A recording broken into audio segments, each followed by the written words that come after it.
Hi there, Zam here. Today is August 13, 2020, and I just finished listening to the update coming from Prime Minister Jacinda Ardern and Dr. Ashley Bloomfield about the current situation of the second wave of COVID-19 here in New Zealand. So listening to them, of course, we know that it's going to be worst first before it gets better. And logically and practically speaking, we need to follow the rules or the guidelines of every alert level we are in.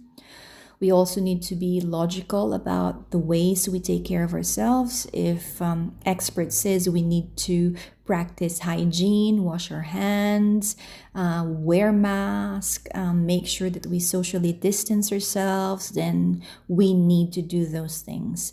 We're not just doing this for ourselves, but of course, we are connected to our family. We are connected to our friends. We are connected to a community and to the nation. So what we do for ourselves will trickle down. The benefits will trickle down. And of course, the direct group that is primarily affected by our decisions would be our loved ones who are with us. So, besides the practical and the logical, I would like to gain more insight about how or what to expect with the second wave of COVID in New Zealand. So, I had a personal tarot reading for myself, but I wanted to share my insight with you, and hopefully, you might find some insight in it as well. So, the first card is the Queen of Wands. For me, the wands represent something that we are passionate about, something that really resonates, something that we find meaning and purpose. And the position of the card is in the recent past but continuous influence. So, what comes to mind here? For me, it talks about the message, what made us into the team of 5 million in the recent past during the first wave. It is the message. It is the intuitive reaction to making sure that we take care of our loved ones as we take care of ourselves, we take care of our neighbors. So all of those beautiful things during the first wave came out, people are kinder when we were walking, going out for the walk during lockdown. We have strangers greeting us and saying hi. All those beautiful things that truly resonate and connect us with others. That is what the wands represent for me. And the Queen is a very mature energy. Mature energy in such a way that there is no lack of kindness, there is no lack of generosity, there is no lack of connectedness. And because it is of continuous influence, it is a good sign, it is a good insight coming from the card that this will continue even in the second wave of COVID-19. And also the wands represents perhaps something that we would want to pursue if ever we get into a lockdown again. Then maybe it's a good time for us to think about what we want to do since we're going to have more time for ourselves. What is it that we want to do with our time? And who is it that we want to spend it with? Of course, if we have a smaller bubble just within the family unit, then what can we do that we can share with the family unit?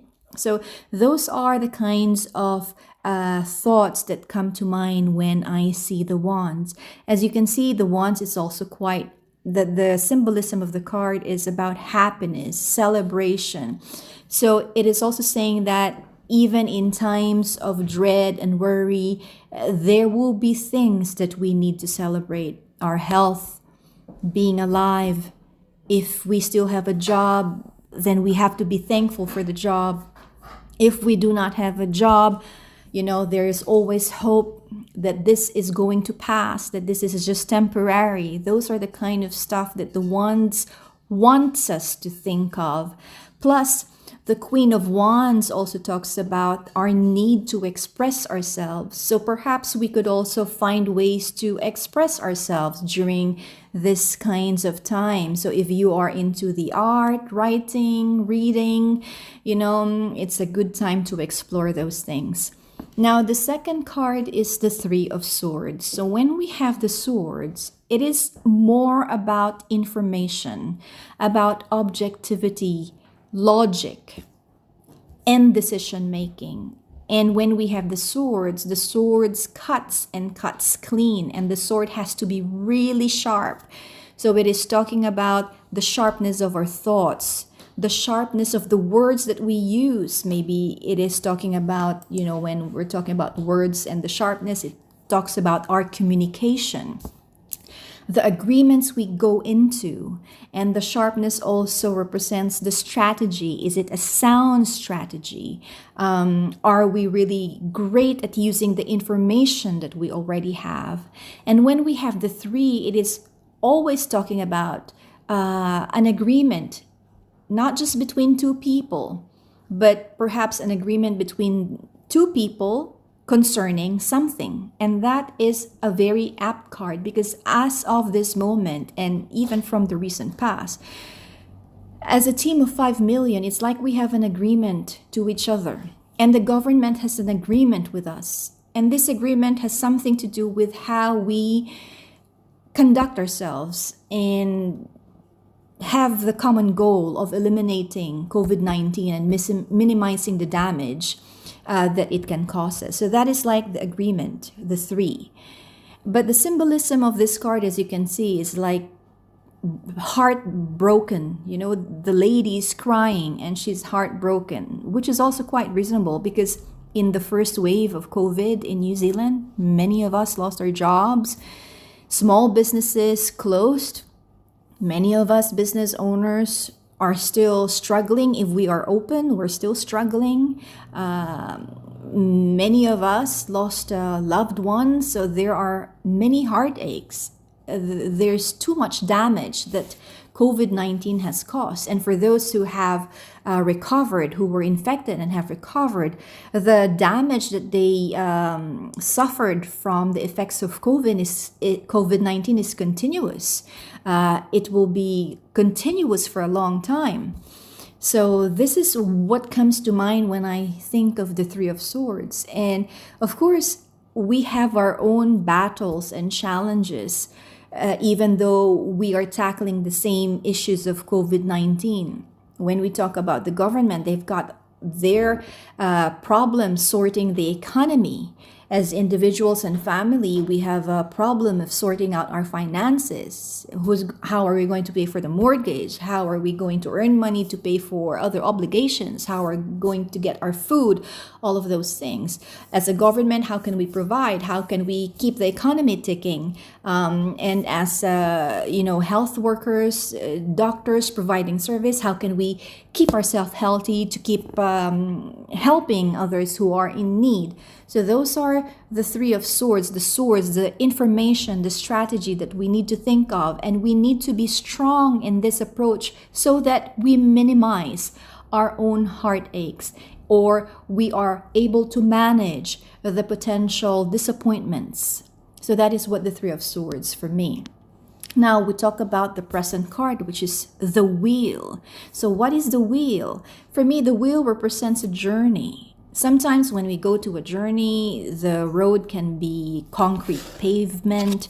Sometimes it could be a dirt road. Sometimes we go through paths with cliffs beside it. Sometimes we go through a beautiful valley, a meadow. Sometimes we go through steep, rocky mountains. That is what comes to mind when I think of the Wheel.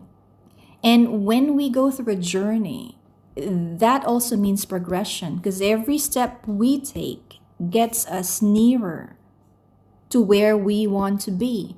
So it is a dynamic energy. The Wheel also represents something like a roller coaster, the cycle of up and down, up and down. And talking about the COVID-19, I think that's also a very apt card.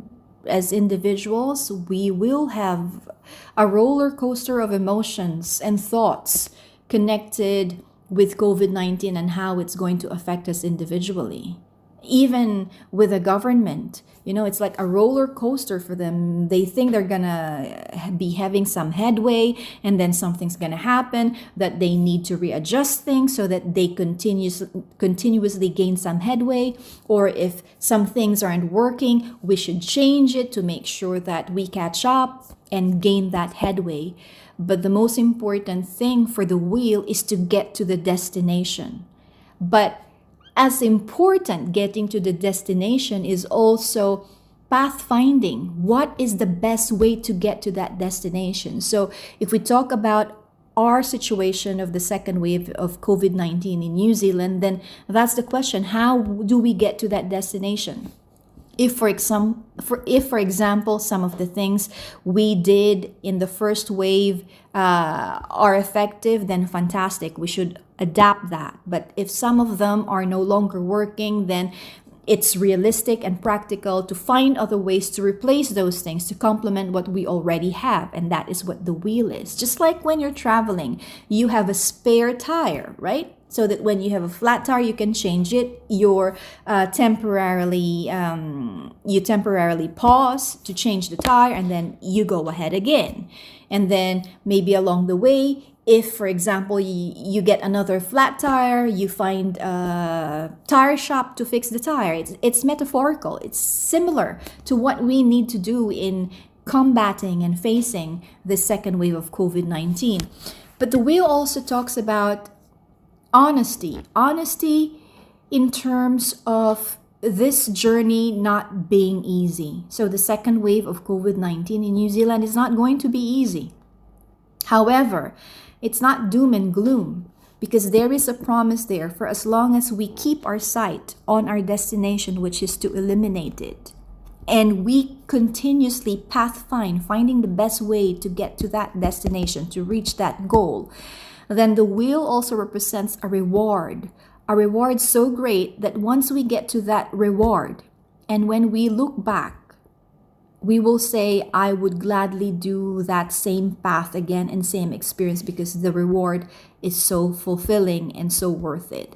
So what I'm saying is we will get to that goal of minimizing the damage and having a COVID-free community again. We will get to that point, but we have to set our sights on that goal very clearly, regardless of the roller coaster of emotions or decisions or challenges that come our way. But one thing also comes to mind when I see the wheel, because it's about dynamic changes, dynamic energy, and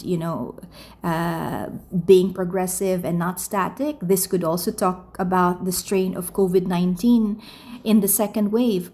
If we dealt with some strains of COVID-19 in the first wave, then the second wave would also introduce us with perhaps not just one, but a few strains.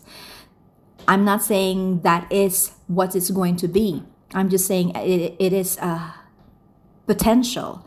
And another possibility there is we think that there's just one origin of the outbreak, but perhaps as we investigate, the government investigates, the wheel could also represent that we would realize that there are different origin points of the outbreak. It's not just one origin anymore, but there will be some origin also that we will be uncovering. So that is what the wheel represents for me.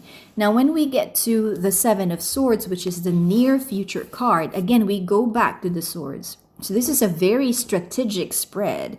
It's just saying that everything that we do to eliminate COVID-19 has got to do with our strategy, our use of information, our logic, our objectivity, and a very effective decision making. And when we have the Seven of Swords, this represents a vulnerability. What vulnerability? It's not necessarily something that's set in stone that's going to happen.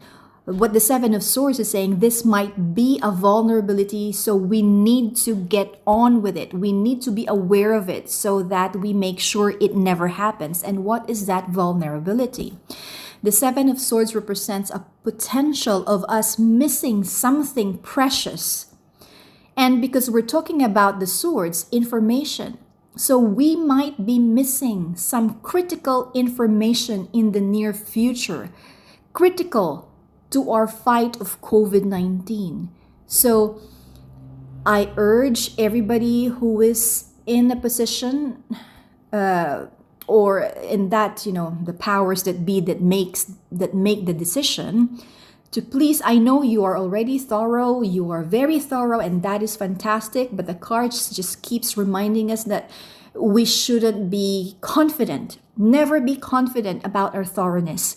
We should check things once, twice, 3 times, 5 times until we are 100% confident that we haven't missed anything at all. That is what the Seven of Swords is, because this second bout of COVID-19 is about information, is about communication, and it's about strategy and decision making. And we wouldn't want to miss anything at all because we missed something. So that is what the Seven of Swords is. That is for the government. And as for us individuals, my take on the Seven of Swords is this: if ever we get into another lockdown, then we should use that opportunity to spend time with our family again, to focus on going back to the Queen of Wands, the things that we are passionate about, maybe go back to distant studying, extramural studying, learn new skills, pursue personal growth. In other words, there will be opportunities that will be presented in the near future that is precious. And we wouldn't want to waste it. We wouldn't want to miss it. We need to seize it. And that is what the Seven of Swords is. Now, the next card is the Focus card, which is the Ace of Swords. Again, it's the swords. But now this is more specific. The Ace is us. The Ace is us, the individual us. So whoever is, for example, if we apply the Ace of Swords, for me, this is now focusing on my own thoughts. How will I react to the situation in front of me? What will my decision be? How will I use the information that is out there? Am I happy with the information that is being given, or should I also seek information on my own? Those are the questions that the Ace of Swords is asking.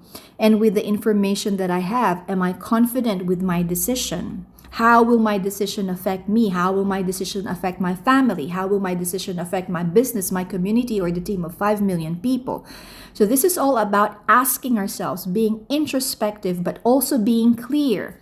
Okay, it's like with the fight of the second bout of COVID-19 in New Zealand, what do I want to do as an individual? What do I want to gain from the opportunity that the Seven of Swords is saying? How would I grow? What lessons need I learn from all of this? Will I be overwhelmed and overcome by my emotions and my worries, or will I be learning ways to control those emotions and my worries? So everything has to do with logic. Everything has to do with objectivity, and those things will make our decision making wise and effective.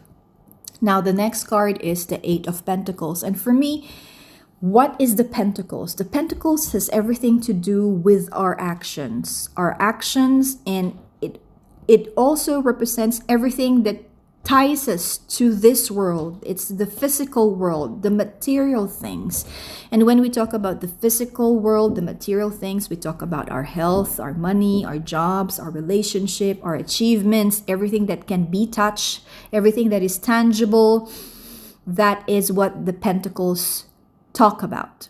And it's the 8. So the 8, when you put the 8 on its side, it's very similar to the symbol of infinity. And infinity represents infinite potential. Or it could also talk that there's an infinite way that the second bout of COVID-19 will turn out. There are many possibilities of how it will turn out. But when we have the Pentacles, it all depends on how we use the information that we have into action. So the spread is very information based. And of course, it's logical. The next step after processing the information is acting upon it. And that is what the Eight of Pentacles is saying. It's also talking about recognizing the situation. It's a card of recognition. So when I talk about the card of recognition, what does that mean? We recognize what's in front of us. We recognize what we can do and what we cannot do. We recognize what we can control and cannot control. We recognize the resources that we have and we don't have, and we use all of those things. But it's also talking about us recognizing the wheel, the changing patterns. And I bet you this also talks about, the pattern or how we conduct our business. It is not impossible to think that even if vaccine for COVID-19 will come, if it keeps changing the strain, if it evolves into another strain, then how would that be? How would the vaccine be very effective? So the action and the infinite potential here is talking about acknowledging these patterns and adjusting our way of life. Because this is saying that we need to recognize that this illness could be with us for a long time. And we cannot limit ourselves because of that. We cannot be bound by the dangers it represents. We have to find a way to work around it. I'm not saying that we will eliminate the danger, but it will remain there, but we need to find a way to work around it. That is how we recognize things. And the pattern of working from home will become a more permanent thing. Doing shopping online will become a more permanent thing. Travel could be restricted for a very long time. Buying properties could also be delayed. Relationships can be affected. We have to recognize all these aspects because even though we're talking about a virus, this virus has destructive effect on every individual it touches and the family of that individual it touches. It's very destructive, even fatal. And we have to recognize that it's going to be with us for a long time. So we have to adapt. We have to adjust. We have to find different ways of doing things. And that is what the Eight of Pentacles is saying. So this is the insight that I've learned. This could be applicable maybe for the next 6 months or 12 months, or it could be applicable as long as the virus stays. By the way, I also have another idea before I say goodbye. Because of the changing strain of COVID-19 and the genome sequencing, I also read that in every country, I think, if I remember it correctly, it seemed to have a different kind of genome for that COVID virus in that country. And since the powers that be are trying to create a vaccine, my opinion is, why doesn't each country create the vaccine according to the virus genome that they have and create a database? So it's like China has a vaccine for its own genome, and New Zealand will have a vaccine for its own genome. The US will have a vaccine for its own genome, and so forth.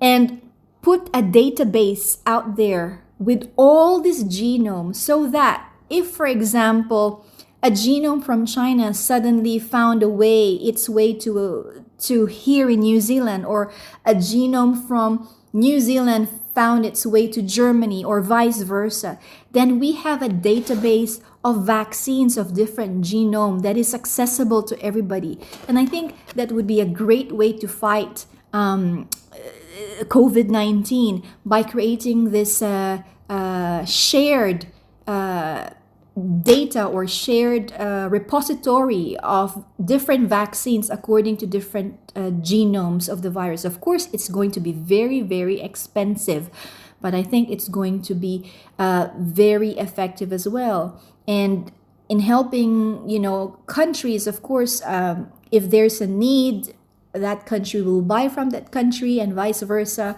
So the governments, I'm sure, will find a way to be able to do that if they put their minds into it. So that was my thought, since the genome sequencing somehow relates to the ever evolving strain of COVID-19. Well, that's all for now. I found this spread really insightful, but not something too far off from what is already expected. But it's still good to be reminded. It's still good to see that it's really hopeful and positive. It just depends on how we use our energy and our resources and doing that appropriate action to try to do our part in eliminating the COVID-19 virus in New Zealand and hopefully winning against this second wave. That's all for now. All the best. Please take care of yourself. Stay safe and well. Be kind. Many blessings. This is Zam.